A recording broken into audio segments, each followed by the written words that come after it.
Hello and welcome to Talking Loud. I am the host, CynicTheCritic, and joining me today we have our users. We have muppetspot. Yes, it is I, muppetspot, still here. And we also have Yoshi Player. Hello, welcome back. This is our first time recording in 2019. I know we still got other podcasts coming, but they're still in production. I mean, what? Okay, yeah, hi, I'm Yoshi Player. Hi. And unfortunately, Vossi couldn't join us today, but we have our honorary member, TheCartoonOG, joining us. Yay. Hello.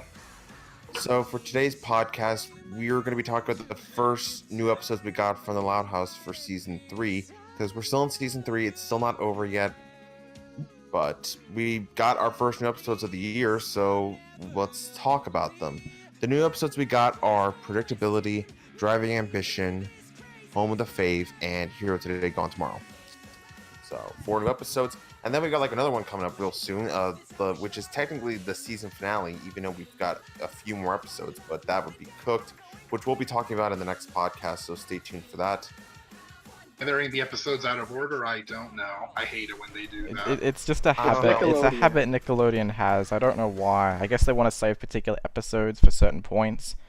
But then again, why do that? It just doesn't make any sense. I mean, technically, Tripped is the season 3 opening episode, but that didn't come out till like it didn't come out till like June that was, like, or something. Months after like the first official episode of the new year last year. The first episode to air was Roadie to Nowhere, which was a good episode to start the season, but not technically the first episode.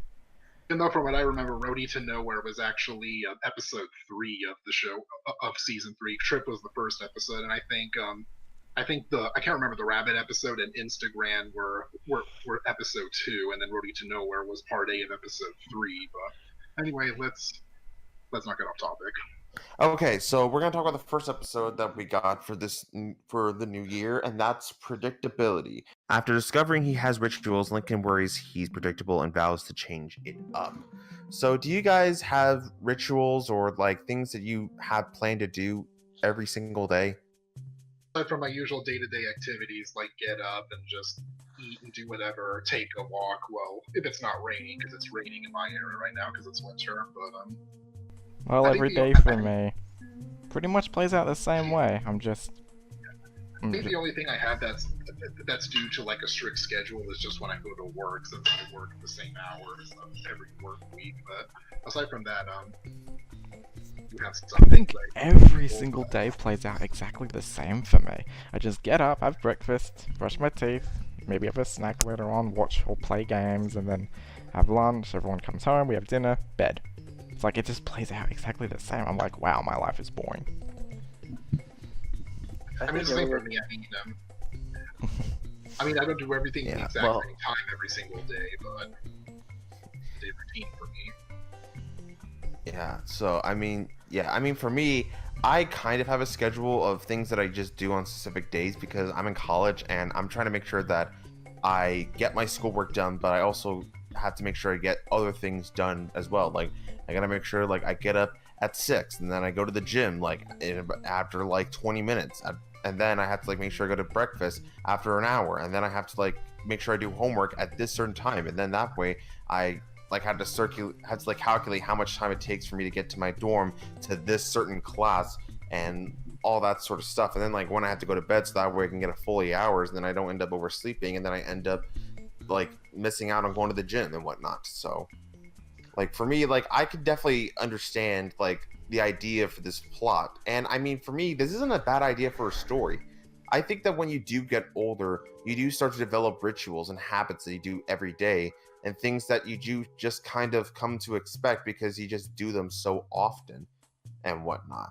And for me, I don't think this is a bad idea for a story. I just don't really think it comes together all that well. I mean, I'm not saying it's a bad episode, but it's just very meh. And like I said, really, I don't have too much to say other than I just thought the episode was boring. It was just Snoresville for me. It's an episode that lives up to its title, essentially. Right, it's Predictability. predictable. It's very predictable. But So there was one funny little joke. I guess that's some sort of a metaphor, but we'll get to that in just a bit. Okay. There's only one really funny joke, and that's when Rusty gets hit. Okay, yeah, thank you for bringing that up because I was going to. I mean, for the episode again, I think the biggest problem for me is that Lincoln here feels like he's miscast. I feel like this isn't really something you would find from an 11-year-old boy. This almost sounds like something that would be like fitting for someone who's an older character, like even someone like Glory, who I know has gotten like 20 billion episodes so far this season, but I don't know, I feel like this would fit more for her. Or maybe even like an older character that's like not really a main character like Mr. Grouse. I wouldn't even mind seeing that either. I feel like for Lincoln, he's 11 years old. He's a kid. I don't really know why he would have rituals or something. Like, this almost sounds like something that would come out of a plot for like young Sheldon or like... Why did you have to bring up the Big Brain Theory? I don't know. It's the first thought that came to my mind. That show is so annoying, but let's not get into that tangent. I don't know if I necessarily agree with that, because like I feel like even as a kid, I think yeah, some of the stuff I can do is honestly predictable. I think when it comes to the whole predictable thing, it's more like the habits he does at home rather than the usual stuff he usually does with himself. It's just I think the episode should have been a bit more clear on that. I'm not saying I necessarily agree on that. I'm just saying, you know, I think the way they handled it was like, okay, you could have been a bit more clear. Like, is it just the stuff he does in his usual day, or is it everything he does? I think the episode should have been a little bit more clear on that. Like this is just saying that this is the stuff he does every single day. And I mean, I'll admit that when I was around Lincoln's age, I did also kind of have my own rituals, but that was because my dad forced me to, because I have a really bad habit of procrastinating, and he was trying to make sure, like I got up at 7, and then I immediately went to the shower, and then had breakfast, and then left to go wait for the bus at this certain time.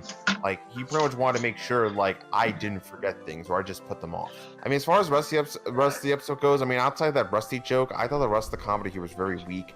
The characters didn't really provide much. I mean, outside of Stella, who I thought was the best part of the episode. Yes, I was very happy to see Stella come back, and I almost felt like in some way they wanted her to replace Rusty, because he's only in the episode at the very end, and she's kind of taken up that spot that he's usually honestly, in. Go for it. Seriously. I honestly would rather have Stella honestly, than Rusty. I don't really think anybody actually likes Rusty, as far as I know.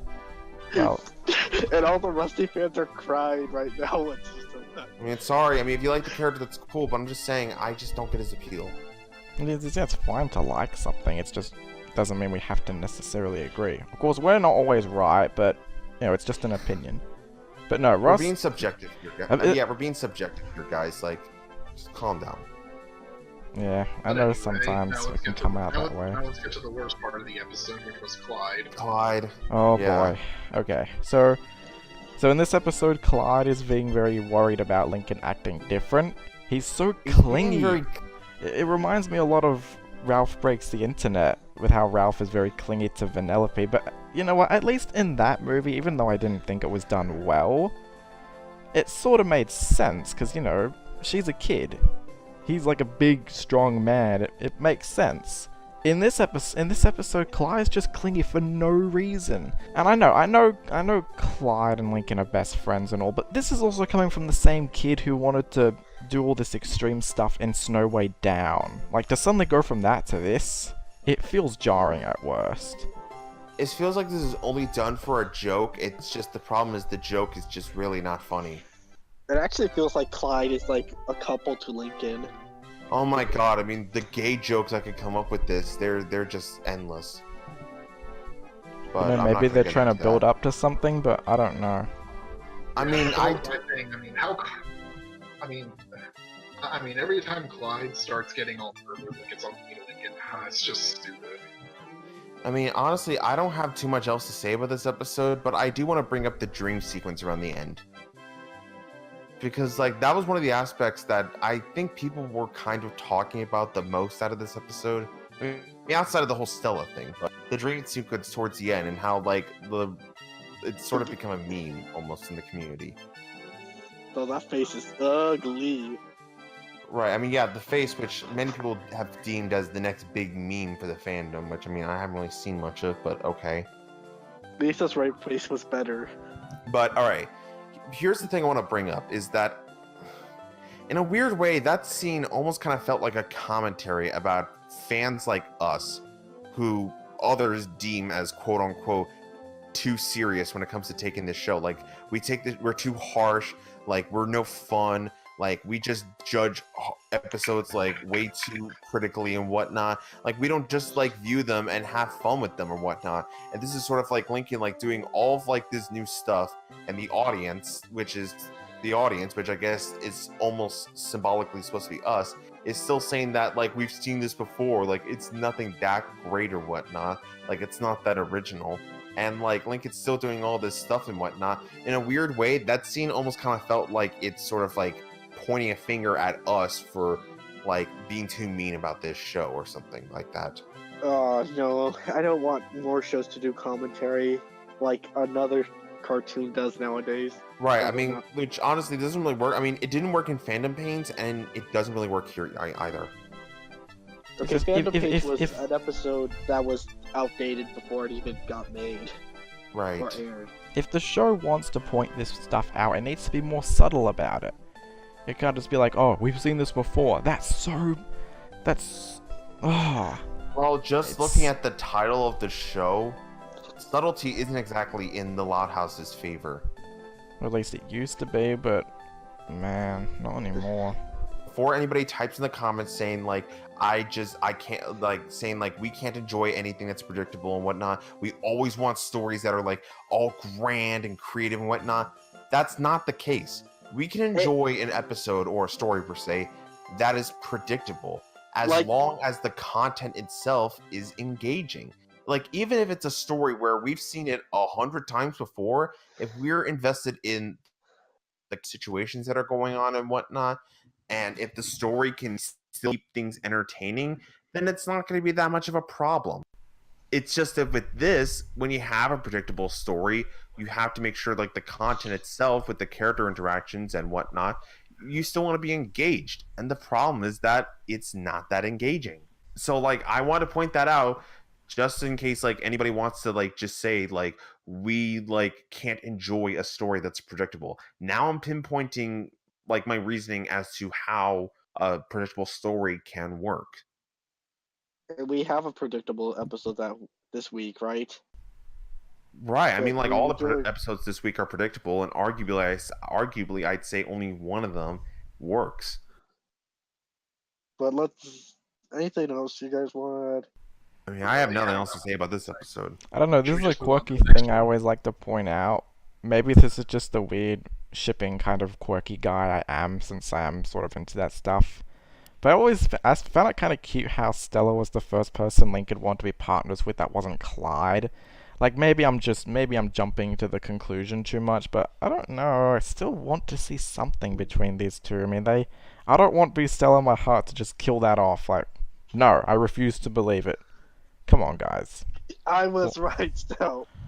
No. Yeah, you were. No, it doesn't matter. She's still there. That's all that matters to me. She still does have dialogue. It doesn't really matter. I mean, the fans want to see Stella and Girl Jordan together now. This fandom has some really weird shipping sometimes. But, alright, if you guys have nothing else to talk about, I'm going to move on to the next episode. Yeah, let's move on. Please do so.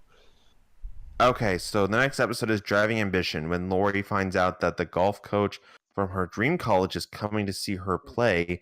She develops the yips. So we finally got an episode that a lot of people really wanted, where it explores Lori's hobby for golf.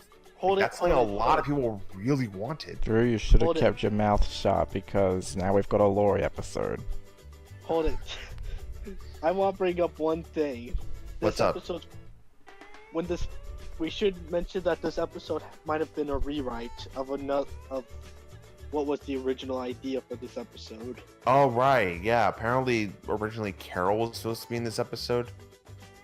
So, it looks like Carol got purged by Thanos. I don't know. Like, I guess that was a rumor that someone created, and I guess people started believing it. Which, I mean, for me personally, that didn't really change my opinion much in this episode. Like, Carol or no Carol, like I wasn't really that interested in this because I mean, for me, I was like, do we really need an episode about Lori's hobby for golf? I mean, it was one of those things. I was like an offhand reference in like a few episodes, and now it's suddenly this big important thing about Lori's character, which I feel like they're adding this in just to make Lori more interesting. Golf is not an interesting sport.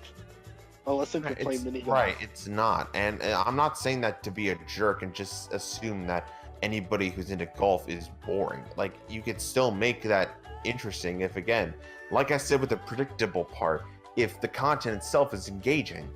And I mean, I could make that same argument for Driving Ambition because this episode just falls into the same trapping that Predictability had. It's predictable, but it's also really not interesting. Mm-hmm. You know, I mean, I'll talk about the things I liked in this episode. Okay, for one, I mean, I wasn't really crazy about all the other sisters appearing, but I didn't mind them. And I thought the flashback we got of Luna, like, how she got over the yips and, like, how she pretty much, like, played the cello. And then just... It was the harp! The harp, thank you. The harp, and then immediately destroyed it. I thought that was funny. It was probably the only joke in this episode that worked. And that's about it. Actually, I like that whole thing in general, to be honest. I like how, well, aside from the other sisters, they didn't really have much of an impact, but I liked the different ways that Luna, Lynn, and Lola helped Lori with her anxiety. I thought... Okay, I will also say this. Lynn is in the episode, and this is probably one of her best appearances yet. I didn't mind her at all here. I was actually delighted. She wasn't really that annoying. She was actually helpful for once. Yeah, I didn't hate her. Like, I was like, why can't Lynn be written more like this? Then I wouldn't dislike her as much. At least written in a way where her help is coming from something related to sport and being used in a different way. Why can't they be like although that? Muppet has issue with Lynn's way of getting over yips. Well, do you know what talcum powders is used for? I'm not gonna say what it's used for, but it's when you develop a hiking rash. There we go, Muppet. You're pretty much like gonna like nitpick something and make it into a big deal. This goes back to the whole thing of Scales of Justice about how you didn't like Luna in that episode. It didn't fit in her character. I'm a nitpicker. I'll admit it, but not like a super big nitpicker. Yeah, that's super nitpicky. Oh, it's a cartoon. Sometimes it's not meant to be serious. And yes, I know I always criticize the Loud House for being over the top, but it's true. It's a cartoon. Well, I can buy it. Yeah, which I mean, like, okay. I also think that argument's a little bit ridiculous. I mean. Because, like, as of right now, like, we live in an era where, like, people will make, like, 30-minute videos discussing an episode of My Little Pony. Like, a cartoon for 6-year-olds, they'll make, like, 30-minute discussion videos going in depth about it. So I don't want to hear the argument about how, like, pinpointing every detail about a cartoon is ridiculous. Because I'm just a nitpicker. so, like, we've been seeing a lot of in this decade, so... By the way, I know this is very off topic, but Drew, but you say more likes than Lenny. I'm what? Never mind. I'm just being stupid. Okay, alright. So, I mean, as far as this episode goes, I mean, look, I thought the story itself was just not that interesting. I think the For real me, it just kind of complaint... felt like a retread of Down and Out. Really? Because I don't recall anyone pointing that out. I mean, for Down and Out, that was an episode where also Lori was in it, and I liked her role better than that episode. And not to mention, she told a story about how she got over, like, the yips and anxiety and whatnot. Like, she was telling that story about how she's going to, like, this dance or something with Bobby, and she was worried about whether or not she would win, like, prom queen. But she still went, and she still had a good time, even if she didn't win. So now, all of a sudden, she's got the yips again, and all that's just been retconned. But I guess Actually, the big that is difference a is, good like, point. it's her dream college. That is actually a good point. I can't believe I never thought of that. I mean, like, for me, that's just kind of like how I viewed it. This episode essentially just retcons Down and Out almost entirely. Because, like, now you have Lola being the one that's talking about how she got over her yips and anxiety. Even though, like, wait, Down and Out was pretty much an episode about how she got over it. So, It's a So I guess role that reversal episode's respect on? episode. Essentially a role reversal. Right.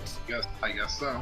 And I mean, as far as Lori goes, I just didn't really care that much. And there are parts here where I thought she was trying way too hard to be amusing, especially towards the second half, where she just started going crazy, and it was more sad than anything else. I was like, wow, they were trying way too hard to make her funny. And if anything, it reminded me of some of the worst parts of Change of Heart, when Lori just pretty much just went off the rails in that episode. Fuck you for Oh, bringing you that had to make episode it change up. hearts. That episode...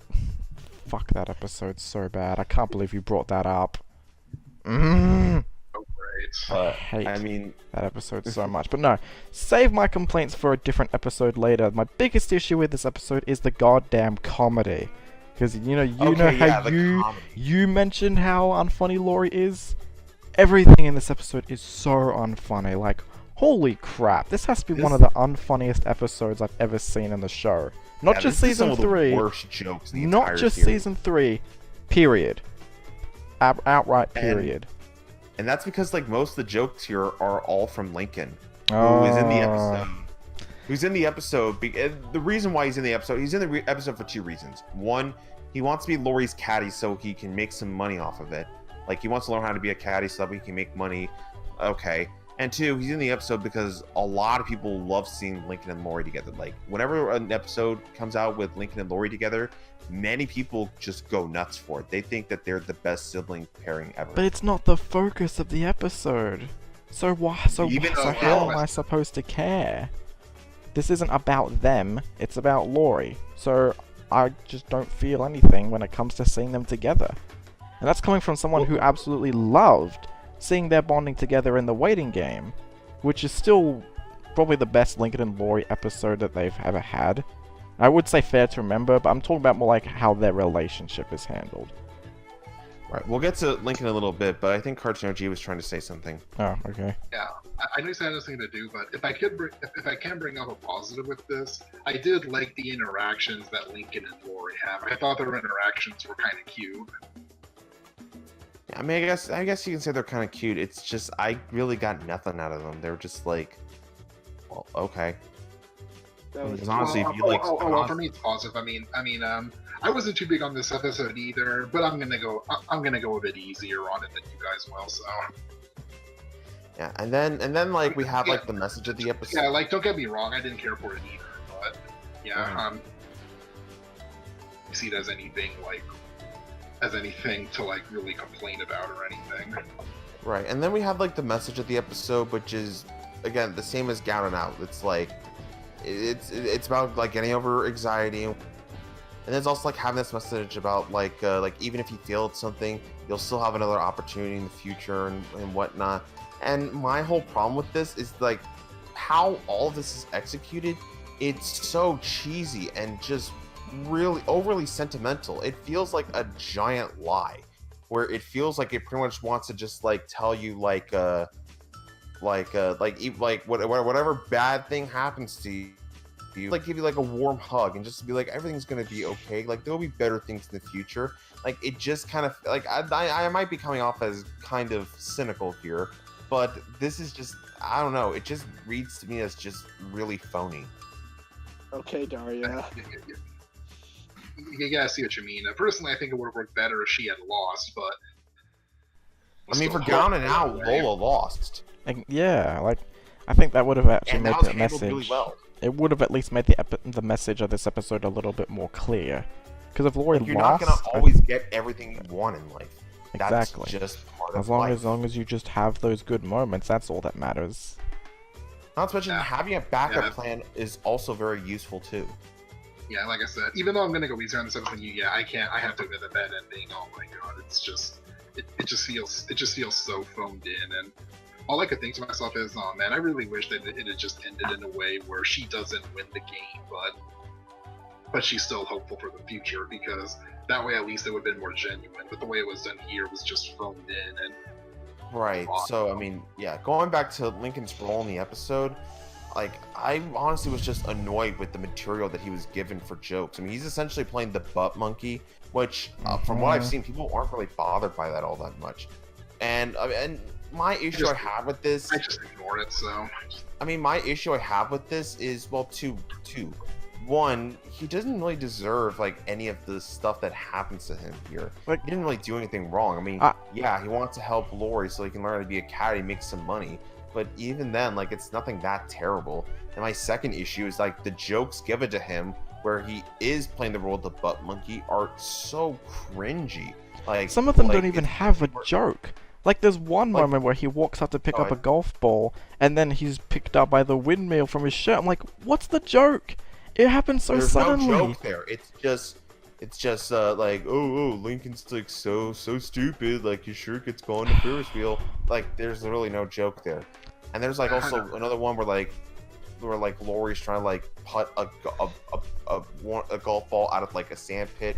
She keeps missing, and I was like, oh, let me guess, the joke's gonna be that Lincoln's covering it, and yeah, it is. Oh yeah, that's one thing. Most of the misery that happens to Lincoln is thanks to Lori. So again, it's all undeserved. Another reason for me to not care about seeing these two together. And look, I have nothing against butt monkeys. I think if they're done well, it can be really funny.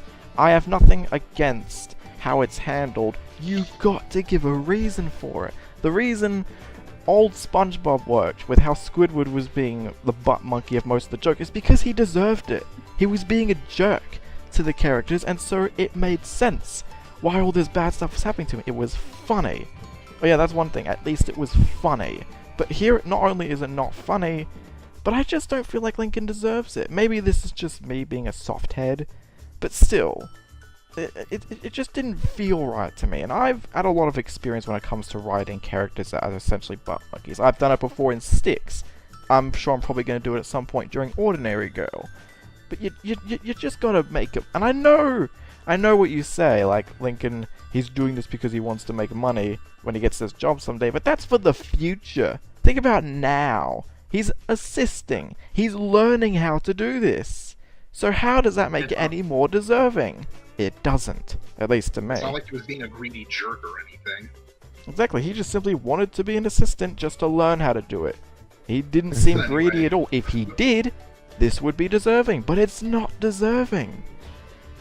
It's just so cringy. But anyway, let's move on because I think now we're just drilling this point into the ground. Okay, there was something else I did want to bring up. It doesn't really have anything to do with the episode, but it's a video that I saw yesterday, and it was one that was like a top 10 cartoon characters who are hated for stupid reasons. Like, not hated by fans, hated in the show. And funny enough, like, a character from Loud House was on there, but it wasn't Lincoln, it was Lola. Okay, do we need to get in a whole rant over the Lola hate? Like, no, not from the fans. In the show, like the characters, like a character who is hated by other characters in the show. Come on, man. What do you think? Like, I saw Lola there, and I was like, "That's hilarious." I get that it's. What does this have to do with the episode? I don't know. I just figured I'd bring it up because Yoshi was going off about the whole butt monkey thing, and I just figured I'd bring it up. Okay, a character deserving a lot of hate people would for have no thought that reason. Lincoln would have made the list, but that's whatever. that's even worse. I mean, come on, man. Lola doesn't deserve the hate. Sure, she can be bratty, but anyway, she's 6 years should we move on old. to the next episode now? Oh yeah, speaking of Lola, next episode, please. I'm done with this crap. This is the only episode this week I actually considered bad because of how cringy it was. Just how it seemed to throw its message out the window. Okay, so home of the fave. After a pun-filled trip to the grocery store with Luann and Lola, Dad worries Lola thinks he plays favorites. Yeah, so you guys have siblings, right? Yes, I think all of us do. Yep. Yeah, I have two younger brothers. I have two sisters, and they're both older than me. Like, did your parents like ever kind of like play favorites, like choose like one sibling over the other as the one they like more? No. Not at all. Nope. Not at all. Yeah, that didn't really happen with me either. I mean, as far as I know, again, I was a kid, so I mean, I wouldn't really know. I never saw that.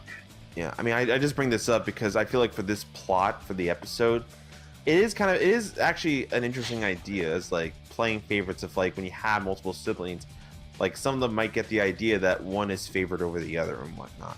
Which again, I think it's kind of an interesting idea, but this is for Loud House, and I feel like this also could go really badly, or it could turn into like another like siblings to fight over petty shit episode. Which I mean, we all love that. Can we not go into that tangent again? You're But making now we this have a Home of the habit. Fave, and I will want to yeah, kill thankfully you this after episode this. is not like that. And honestly, I thought this was a pretty solid episode. It was. Me too. I thought it was the best of the week. I really enjoyed it. I thought it was a great episode. I liked it as well.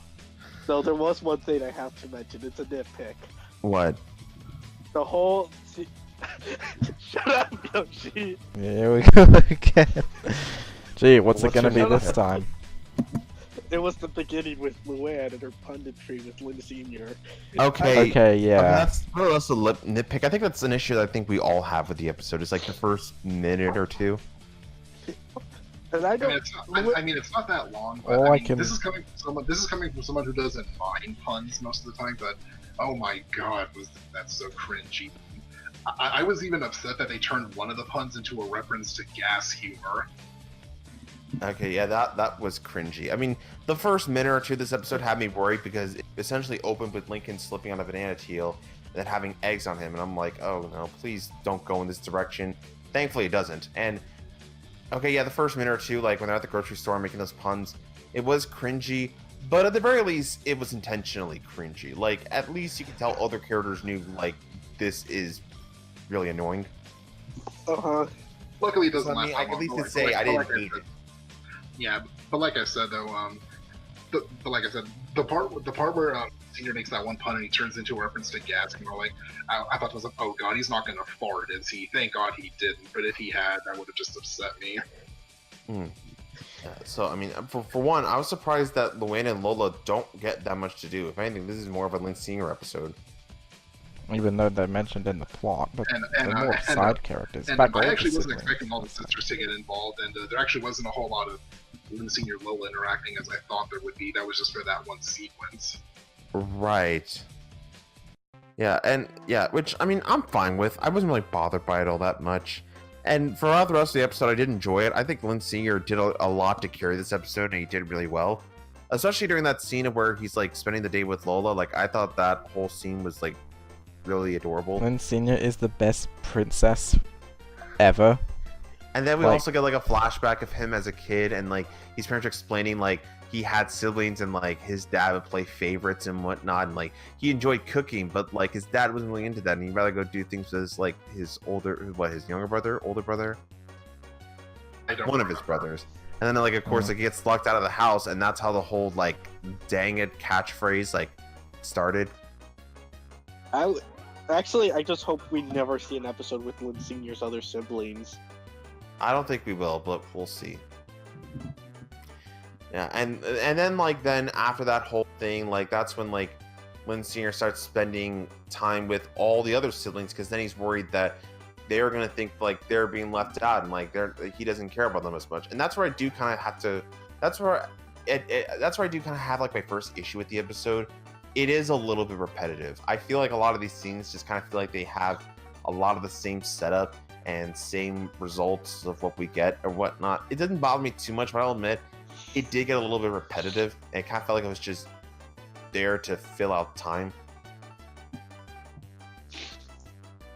But I mean, it wasn't too big of an issue for me, and I still thought the scenes themselves were, for the most part, amusing. Yeah. At the beginning of the episode, when they're at the grocery store, we see the same clerk from Serial Offender, and then later they bring back the whole thing of Legends of the Hidden Temple from the episode Legends, both of which were episodes that Miguel Puga worked on, and this was Miguel Puga's directorial debut. Awesome to know that, yeah. I was surprised that some of the callbacks we got to this episode. I mean, with Legends and then also the Crying Game. Like, I thought that was a nice addition to the episode. And like I said, those were all episodes that Miguel Puga worked on, and he directed this one.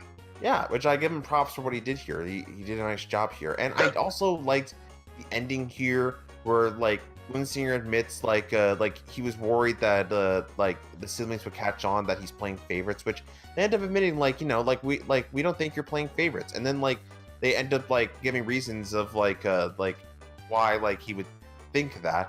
Which, again, I thought it all concluded really well, and I like that they never turned this into, like, a petty situation. Like, it resolved itself pretty well, and, I mean, I thought the episode all came together pretty well, for the most part. Mm-hmm. Yeah, me too. Right. Although there is also another thing. It's not a nitpick, but it's something that I found kind of amusing. When you do see Lin Senior in like the whole dress outfit and whatnot, like you see like his dress, like it's short, like it doesn't like the bottom where the skirt is, like it's high enough where like you see his legs. But there's like one part where he's chasing after Lin, and then suddenly the dress now has gone down to his legs up to the point where he like trips on the dress. I thought that was kind of an amusing, like, I don't know, like error, because like you can clearly see like the dress is short, but in that one moment it's long enough for him to trip on it. I don't know, I thought that was funny. That's weird. It kind of seems, yeah. It kind of seems like they made like a little consistency error for a joke, but the joke. Right, which then like Lin Senior's like, that's what I get for running in heels, and I'm like, no, that's what you get when you run in a long dress. But okay. But yeah, like I said, this is a solid episode. I have little. Oh, and also there was a reference to Peanuts in this episode. What? Lin Senior, when Lin Senior was laying on on Charles's doghouse. Oh yeah, and Walt was on his big nose. Oh right, yeah. Which I mean, like at this point now, every other episode will have like a Peanuts reference in it. That's. Oh, by the way, before we move on, can we just quickly talk about a certain deleted scene in this episode?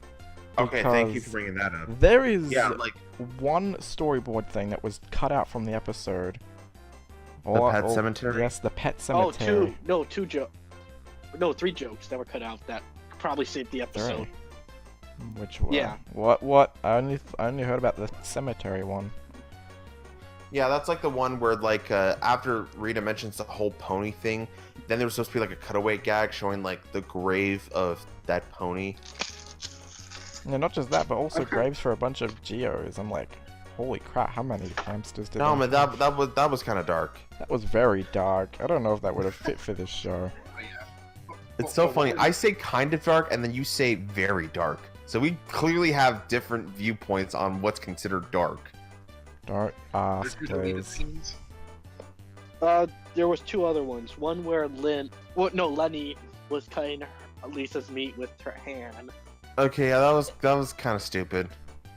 And one where it was a big group tug, and then Lynn pushes them. Yeah. I'm glad that was cut out. I'm really glad it was, because if it did, then that would have annoyed me. Especially since, again, I also didn't mind Lynn in this episode. In fact, she actually had one of my favorite jokes here, where she and Lynn Senior are eating a long sub, and just the way she's eating it, it looks like Pac-Man. Whenever Pac-Man like in the arcade game, and like how we like usually eat stuff and whatnot, that literally looked like Pac-Man how she was eating it. I just thought that was funny.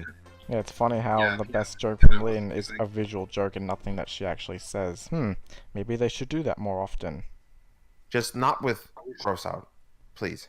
Yes, please. None of that. Okay. Well, all right. Well, if you guys have nothing else to say about this episode, I'm gonna move on to the. I really have nothing else to say. We might as well move on to the next episode. Hero Today, Gone Tomorrow. When Lynn's friend Margot is celebrated for a 1 in a million soccer goal, Lynn has to try and be supportive. Oh wow, Margot's coming back. I'm super excited to see that. Yeah, apparently there's a big fan base for Margot out there, which I guess you know, fine. Margot has a lot of fans, and I'm kind of baffled why. I mean, she doesn't really have much of a character. She's just there as a side character. I don't even know what her personality is. One of Lynn's friends. That's all we really know about her. That's enough for people to be like, we want more Margot. Honestly, it's honestly worse than seeing Clinker McCloud, because at least Clyde and Lincoln both have personalities. And alright, going into Hero Today, Gone Tomorrow, I'll admit I was really skeptical going into this, because I mean, we've been getting a lot of episodes from Lynn this season, and most of them have not been that good. This is her 5th episode this season. We need a break of Lynn next season. We do, and especially now this is coming off of Sitting Bull and Middleman, 2 episodes I still don't like. I was getting this sneaking suspicion that this wouldn't be that good. But if I'm being honest, this is way better than those episodes. I'm not going to call this good, but it's actually not that terrible. I guess I was mildly surprised, but then again... I'll talk about the things I like in this episode before I get into the things that I had issue with. For one, I thought like even though I wasn't really crazy about Lynn in this episode, I did like how she was written towards the very end of the episode. When well, not really her, but more so like how the story centered around her is written. And I mean, I think the whole message about how like even when you're not in the spotlight and your friend is, and you're jealous about that, you should learn to like be more supportive about that and not just make everything about yourself. And I think for Lynn, that is a message that would be very fitting for her. And unlike NetGames, I feel like the message here is better executed. I feel like for NetGames, it was just way too plain and dull for how they portrayed that message. And again, I think that for Lynn, that does work for her character. And we also do get a character here returning aside from Marco. We also get Paula, who was also in NetGames, and honestly, I wouldn't mind seeing more I of her. actually liked Paula in this episode. Like, I'd rather see more episodes with her than Margot. I don't know. Maybe it's just because Cree Summers voicing her, who is awesome. Yeah, she's. But I mean, awesome like, voice I thought her actress. character was actually kind of amusing. She sort of plays like the observer in the episode, the one who's just kind of like viewing everything and sort of like questioning like how Lynn is doing and whatnot. Not to mention, she had like probably the best joke in the episode where it's towards the end where she says, "Oh wow, you and Margot have a literal beef with each other while she's eating a hamburger." I don't know. I thought that was kind of fun. Maybe that's just maybe that's just because it just reminds me of like whenever I hear beef, I think of like hip hop beef and like rappers like going against each other with diss tracks and whatnot. But that's just what I thought of. And Margot got a new voice. I thought it sounded nice. It was better than having Margot sound like Liam, because they both used to be voiced by the same actress who voices Lisa as well. Yeah, the actress playing Margot this time around is the lead character from Belle and the Bulldogs. I don't know anything about that show, but I don't know if she's going to return as Margot, so don't expect like Margot to have the same voice. It could be Laura Jill Miller. It's probably only because she had a larger role. That could be the reason why. Yeah. I won't be surprised if they just write off Margot after this episode. Remember how everyone wanted to see Carol return? Okay, I don't see that happening because even before this episode, Margot still showed up in a bunch of like cameo roles. So her fans are gonna want her to return. Like again, Margot fans, they will pretty much dedicate their life to seeing her return. But I mean, what about you guys? What are some things that you took away that you enjoyed out of this episode? Well, we have to. CartoonOG has another one. Sorry, I'm tripping on my words, but like I said, Apollo was kind of interesting, and like I said, and for some voice actors I like in the episode. I mean, it's always cool to hear John DeMar. Oh, and Lauren Tom came back, who was previously in Middleman. It was cool to hear her. This is the second time Cree Summer has been in the show, and both times it was in a Lynn-centered episode. Oh, and here and Cree Summer was in there. The two of them were in Batman Beyond, so it was sort of a reunion. And because John DeMont and Lauren Tom are here, it's also a Futurama reunion because we have Bender and Amy both in the same episode. I mean, my main issue I have here with this episode, it doesn't really have much to do with the message. It is well executed. My issue I take more of this episode comes to the story. I mean, because just like with all the other episodes this week, it's predictable. But I think what's made it even worse is that it is very repetitive. Like, all the scenes here, it all felt like this episode was just in a giant circle, where it just kind of felt like the scenes were just playing out in the same setup and same fashion. Mm-hmm. You know, like it felt like we were watching like Groundhog Day or something. Which I mean, for that film, yeah, scenes are repeated, but at least they keep things fresh by like having each scene that's repeated something different happening.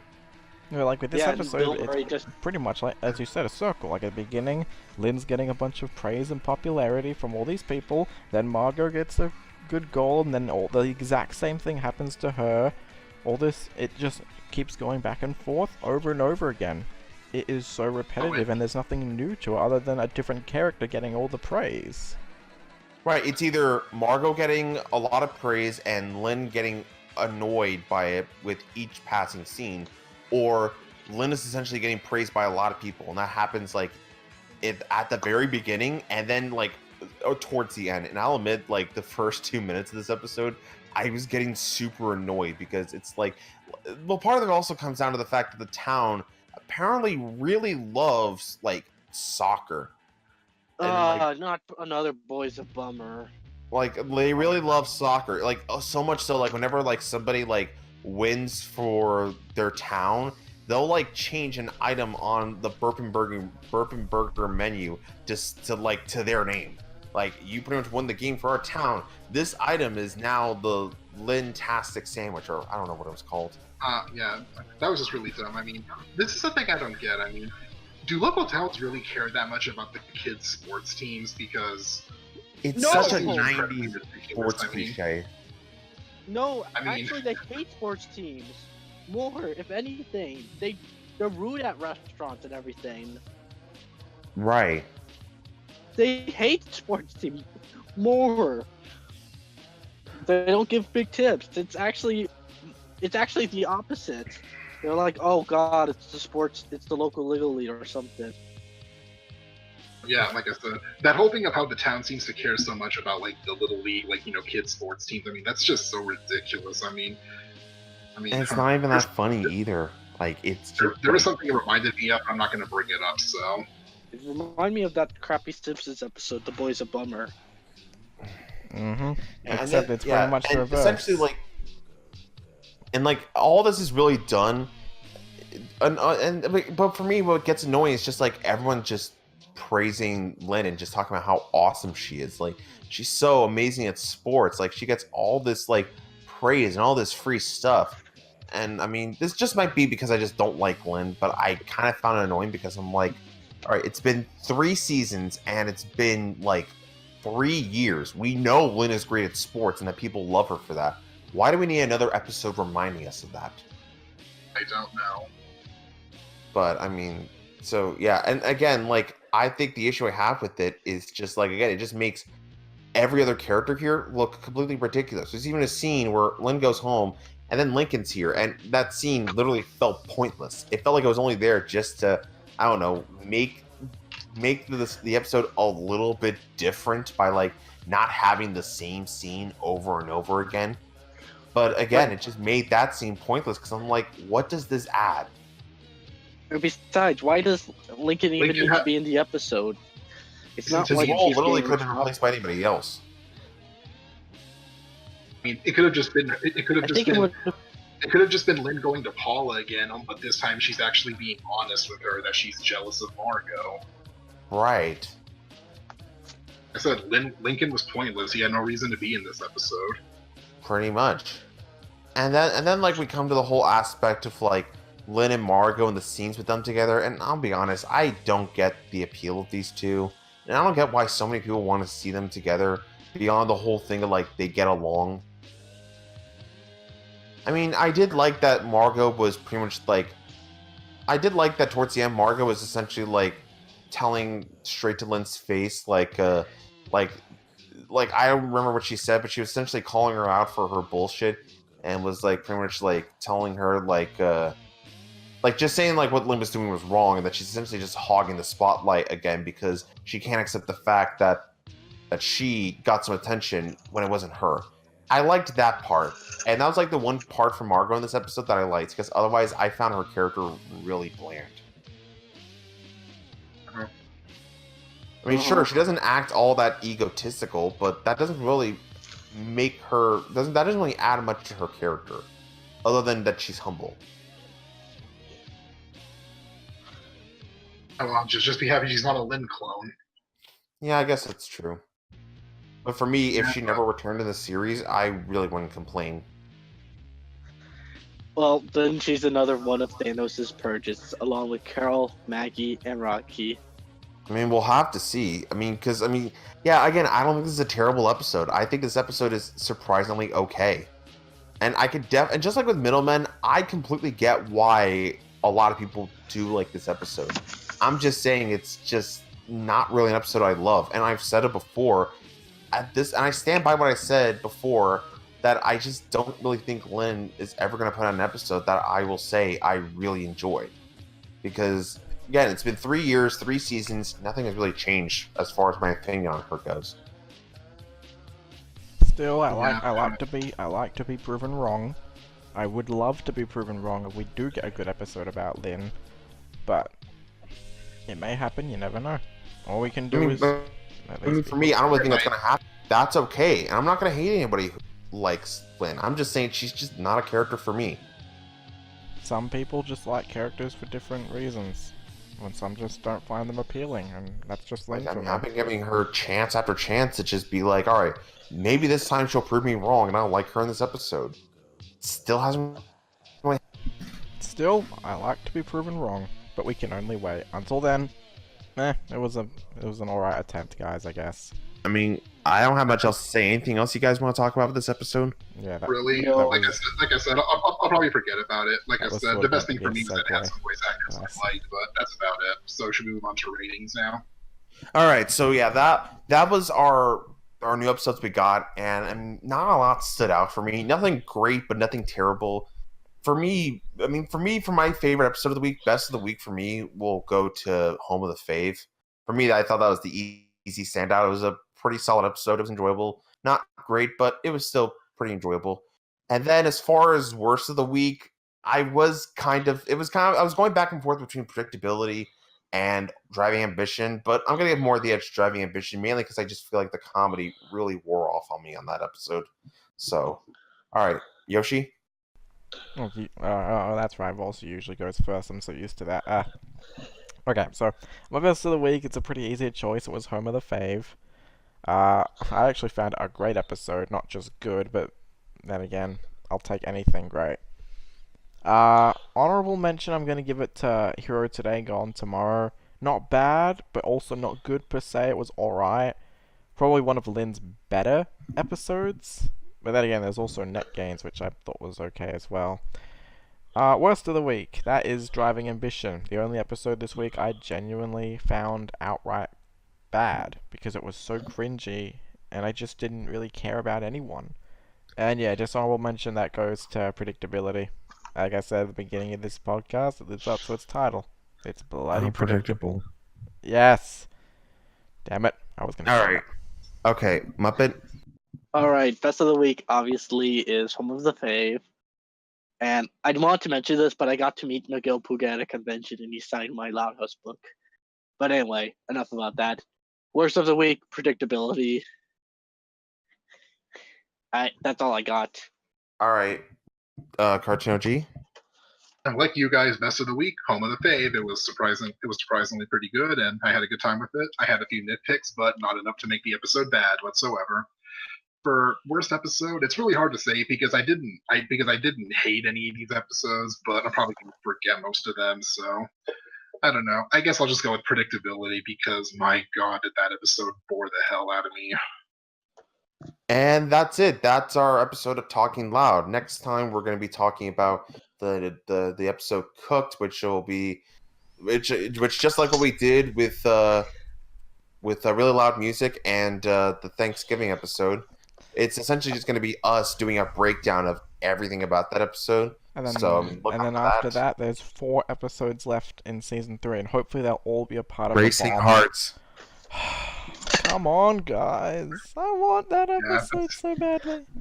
I'm still waiting so much. So I really hate that they're airing the episodes out of order. That is so annoying. It better be the first of the week. Cooked for last. Better be first episode of the week, so I don't have to wait any longer. But yeah, I'm excited. So, thanks for checking out our podcast. Make sure to leave a like on this video. If you want to give your own opinion on these episodes or whatnot, let us know in the comments down below. We are always open to what you guys have to say, not just about our podcast, but also about the episodes as well. Make sure to share this video, subscribe to our channel, Talking Loud, and until next time, I'm CynicTheCritic. I'm Yoshi Player. I'm muppetspot. And I'm TheCartoonOG. Cowabunga, dudes. And we'll see you next time. Bye. Arrivederci. Until Later. next time, keep on playing.